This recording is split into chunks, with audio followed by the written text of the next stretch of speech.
হঠাৎ করে বিরিয়ানি খেতে মন চাইলে ঘরে থাকা অল্প কিছু উপকরণ আর ডিম আলু দিয়ে তৈরি করে নিতে পারবেন দারুণ স্বাদের এগ বিরিয়ানি। নমস্কার বন্ধুরা, কেমন আছেন সবাই? আমি কৃষ্ণা। আজকে আমি আপনাদের সঙ্গে শেয়ার করব এগ বিরিয়ানি রেসিপি। ভিডিওটি আপনারা শুরু থেকে শেষ পর্যন্ত সম্পূর্ণ দেখুন। আমার চ্যানেলে নতুন বন্ধু হয়ে থাকলে চ্যানেলটিকে সাবস্ক্রাইব করে বেল নোটিফিকেশনটি অন করে রাখুন আর আমার সঙ্গে থাকুন। তো চলুন বন্ধুরা, দেখে নিন আমি কিভাবে এগ বিরিয়ানি তৈরি করছি।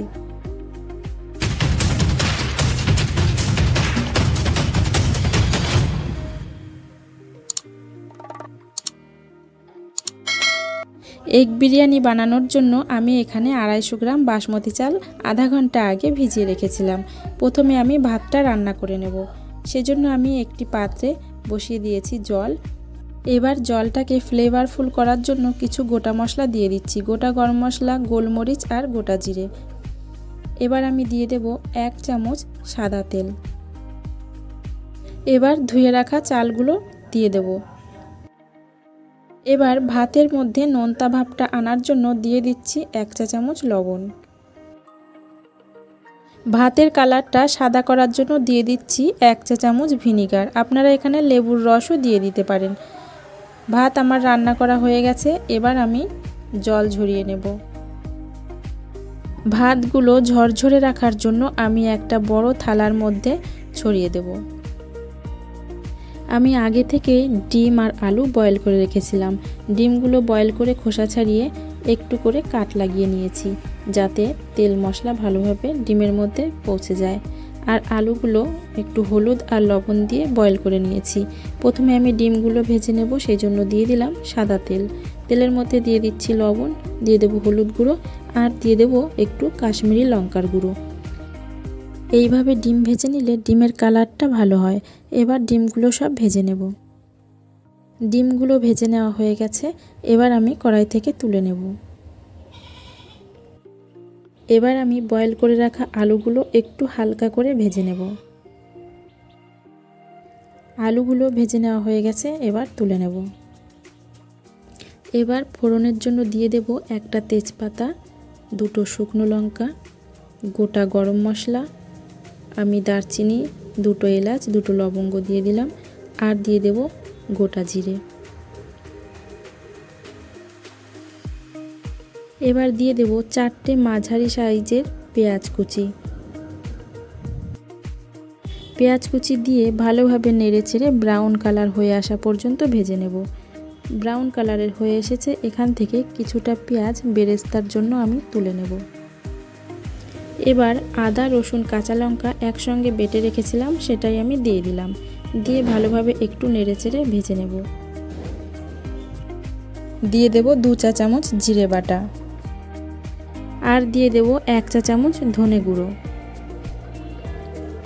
স্বাদ মতো নুন, হলুদ গুঁড়ো আর দিয়ে দেব 2 চা চামচ কাশ্মীরি লঙ্কা গুঁড়ো। প্রথমেই আমি ঝালের জন্য কাঁচা লঙ্কা বাটা ব্যবহার করেছি, ওই জন্য ঝাল লঙ্কা গুঁড়ো ব্যবহার করছি না। মশলাটা ভালোভাবে নেড়েচেড়ে কষিয়ে নেব। মশলাটা কিছুক্ষণ নেড়েচেড়ে কষিয়ে নেওয়ার পর দিয়ে দেব টমেটো বাটা। আমি এখানে একটা বড় সাইজের টমেটো পেস্ট করে নিয়েছি।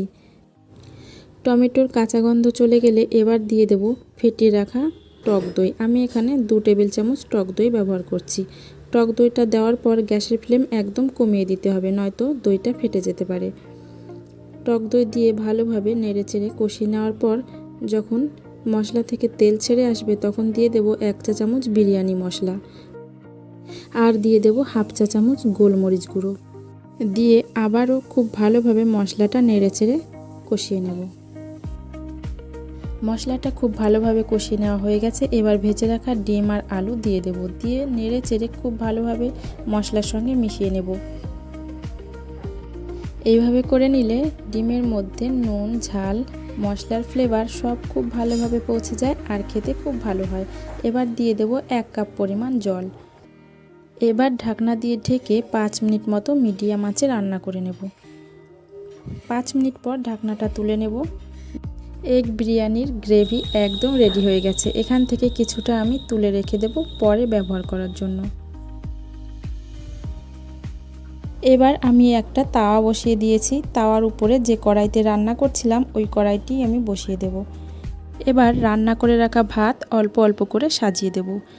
আমি কড়াইতেই ভাপে বসাবো, আপনারা চাইলে আপনাদের পছন্দ মতো পাত্রে ভাপে বসিয়ে নিতে পারেন। আমি অর্ধেকটা ভাত সাজিয়ে নিয়েছি। এবার আমি যে গ্রেভিটা তুলে রেখেছিলাম সেখান থেকে গ্রেভি নিয়ে অল্প অল্প করে ভাতের উপর দিয়ে সাজিয়ে দেব। এবার বাদ বাকি যে ভাতটা আছে সেটা সাজিয়ে নেব। একটা ডিম আর কিছুটা গ্রেভি আমি রেখে দিয়েছিলাম, এখন সম্পূর্ণটাই আমি ভাতের উপর দিয়ে দেব। এবার যে বেরেস্তাটা তুলে রেখেছিলাম সেটা আমি ছড়িয়ে দেব। এবার গার্নিশিংয়ের জন্য 4-5টা কাঁচা লঙ্কার চেরা আমি উপর দিয়ে সাজিয়ে দিচ্ছি। দিয়ে দেব 1 চা চামচ বিরিয়ানি মশলা, 1 চা চামচ কেওড়া জল আর 1 চা চামচ গোলাপ জল একসঙ্গে মিশিয়ে রেখেছিলাম, সেটাই আমি এখন ছড়িয়ে দিচ্ছি। আর দিয়ে দেব 3 থেকে 4 ফোঁটা মিঠা আতর। আপনারা যারা আতরের গন্ধ পছন্দ করেন না তারা আতর ব্যবহার করবেন না। এবার আমি ঢাকনা দিয়ে ঢেকে কম আঁচে দমে বসিয়ে রাখবো 15 মিনিট পর্যন্ত। 10 মিনিট পর গ্যাস বন্ধ করে দেব আর রেস্টিংয়ের জন্য রেখে দেব আরও 10 মিনিট। 10 মিনিট হয়ে গেছে, এবার আমি ঢাকনাটা তুলে নিলাম। আপনারা দেখতেই পাচ্ছেন কত ভালোভাবে বিরিয়ানিটা সেট হয়ে গেছে। আপনাদেরকে একটু কেটে দেখাবো। ডিম বিরিয়ানি বলে অবহেলা না করে একদিন হলেও নিজের হাতে বাড়িতে তৈরি করে খেয়ে দেখবেন, খুব ভালো হয় খেতে। চিকেন বিরিয়ানি মটন বিরিয়ানির থেকে কোনো অংশে কম নয়। তো বন্ধুরা, এই ছিল আমার এগ বিরিয়ানি রেসিপিটি আপনাদের কেমন লেগেছে কমেন্টের মাধ্যমে অবশ্যই জানাবেন। আর ভিডিওটি ভালো লাগলে অবশ্যই একটি লাইক করবেন আর আমার চ্যানেলটিকে সাবস্ক্রাইব করতে ভুলবেন না কিন্তু। পাশে থাকা বেল আইকনটি অন করে রাখুন যাতে আমার দেওয়া নতুন নতুন ভিডিও সবার আগে আপনাদের কাছে পৌঁছে যায়। সবাই ভালো থাকবেন, সুস্থ থাকবেন। ধন্যবাদ।